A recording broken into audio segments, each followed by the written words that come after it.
بسم اللہ الرحمن الرحیم۔ Welcome to academy online. آج ہم ٹاپک ڈسکس کریں گے ہسٹری آف یورپ میں انقلاب فرانس سے قبل یورپ کے سیاسی حالات۔ انقلاب فرانس سے قبل یورپ کی حالت۔ انقلاب فرانس کا واقعہ ایک عظیم واقعہ تھا۔ یورپ انقلاب فرانس کے سامنے دم بخود ہو کر رہ گیا اور اس نے یورپ کی بڑی بڑی مضبوط سلطنتوں کو تہہ بالا کر کے رکھ دیا۔ اس سے پہلے کہ ہم انقلاب فرانس کا تفصیلی ذکر کریں، بہتر ہوگا کہ یورپ کے عام حالات کا جائزہ لے لیا جائے۔ سیاسی حالت۔ انقلاب فرانس سے قبل یورپ مختلف ریاستوں میں منقسم تھا۔ ان میں شخصی، جمہوری اور نیم جمہوری حکومتیں قائم تھیں۔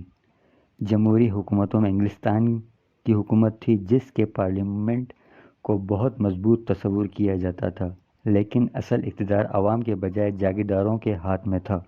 بڑے بڑے جاگیردار اپنی من مرضی سے پارلیمنٹ کو کنٹرول کرتے تھے۔ پارلیمنٹ کے ممبران کو ربوں پیسوں سے خریدا جاتا تھا۔ بقول دالپور وزیر اعظم انگلستان، every man has his price, ہر شخص اپنی قیمت رکھتا ہے، قیمت ادا کر کے اسے خریدا جا سکتا ہے۔ وینس کی جمہوری حکومت چند خاص افراد کے قبضے میں تھی۔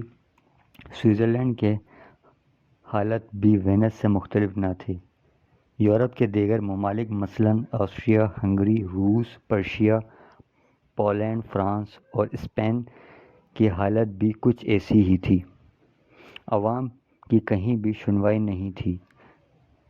بادشاہت یا جمہوریت دونوں میں غریب عوام ظلم کی چکی میں پس رہے تھے اور ان کا کوئی پرسان حال نہ تھا۔ اکثر ممالک میں حکمران مطلق عنان تھے۔ ملک کے نظم و نسق میں عوام کا کوئی حصہ نہ تھا۔ انہیں کسی قسم کی شخصی آزادی نہ تھی۔ ہر چیز کا انحصار حکمران کی مرضی پر تھا۔ غرض تمام یورپ پر امرا اور جاگیرداروں کا غلبہ تھا۔ حکمران اور طرز حکومت۔ یورپ کے بیشتر ممالک کا طرز حکومت جبر و استبداد پر مبنی تھا۔ جمہوریت اور بادشاہت میں کوئی بنیادی فرق نہ تھا۔ برسر اقتدار طبقہ اپنے اختیارات کو صرف اپنے مفاد کی خاطر استعمال کرتا تھا۔ مطلق عنانیت کا دور دورہ تھا۔ اکثر یورپی حکمران بددیانت اور بے اصول لوگ تھے۔ بین الاقوامی ضابطۂ اخلاق کی حالت ناگفتہ تھی۔ فریڈرک اعظم شاہ پرشیا کہا کرتا تھا کہ اگر ایمانداری سے کوئی چیز حاصل ہو سکتی ہے تو ہم ایماندار ہیں، اور اگر کسی سے دغا بازی کرنا ضروری ہے تو ہم لچے اور لفنگے بن جائیں گے۔ فریڈرک اعظم جیسے عظیم تاجدار نے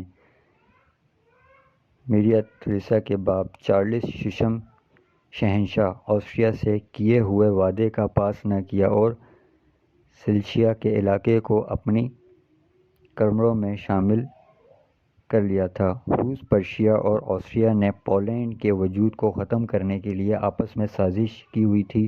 چنانچہ کمزور ہمسائیوں کے علاقوں کو ہڑپ کر کے اپنی مملکت کی حدود وسیع کرنے کی خواہش تمام ممالک کے حکمرانوں کے دلوں میں پائی جاتی تھی۔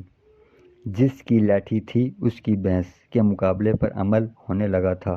بقول پروفیسر ہالینڈ روس، خاندانی حقوق اور ماحولیاتی ذمہ داریوں کے احترام کے بجائے اب ایسی حکومتی پالیسی اپنائی گئی جس کا مقصد محض کسی علاقے یا منڈی کا اصول تھا، اور مشہور محرک ہیزن کا قول ہے کہ اس دور میں یورپ کا نظام کہنا ان اصولوں کو ترک کرنے میں ذرا بھی ہچکچاہٹ محسوس نہیں کرتا تھا جو اس کے بنیادی ستون تھے۔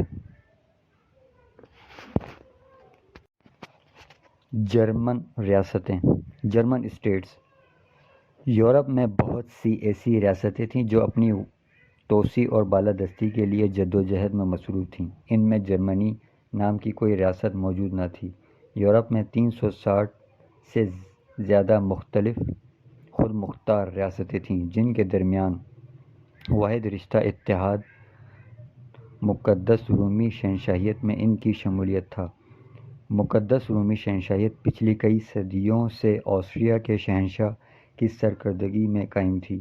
یہ شاہی مجلس وسطیٰ یورپ کی ریاستوں کے اندرونی معاملات میں نظم و ضبط پیدا کرنے کے لیے بنائی گئی تھی، لیکن اپنے کمزور وجود کی وجہ سے کوئی خاص کام سر انجام دینے کے قابل نہ تھی۔ اسی لیے فرانس کے مشہور مفکر وولٹیر طنزیہ طور پر کہا تھا کہ مقدس رومی سلطنت نہ مقدس تھی، نہ رومی اور نہ ہی سلطنت کہلانے کے مستحق تھی۔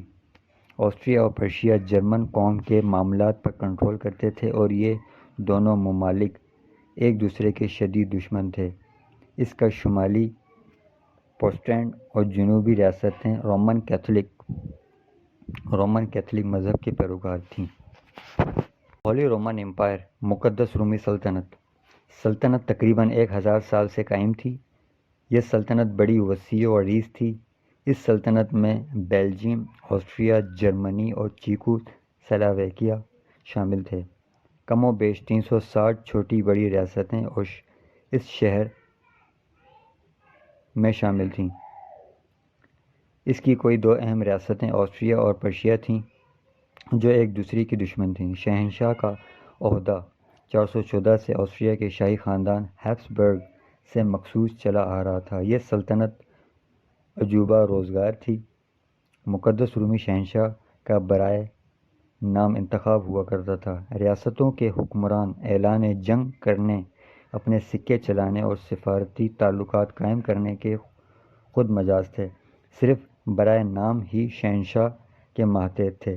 1803 تک شہنشاہ کے انتخاب کنندگان کی تعداد صرف 11 تھی۔ اس کے بغیر دوسرے ممالک کے سفارتی نمائندوں سے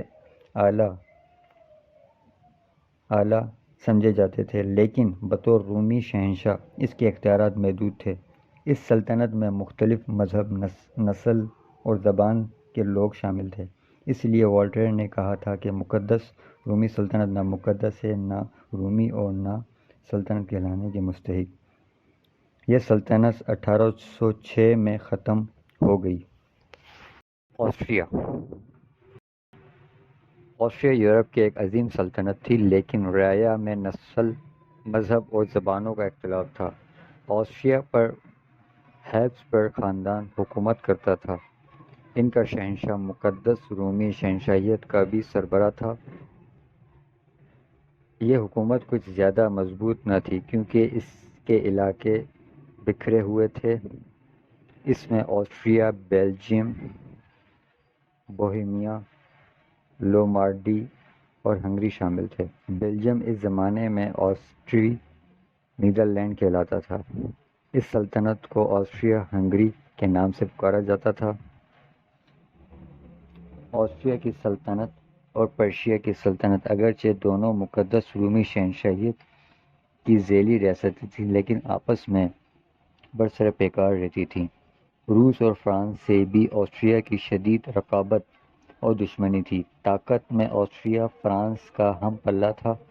ترکی کے علاقوں کی تقسیم میں آسٹریا اور روس ایک دوسرے کے حریف تھے۔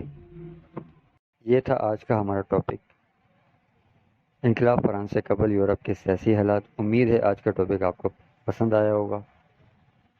اب میں آپ سے اجازت چاہتا ہوں۔ اللہ حافظ۔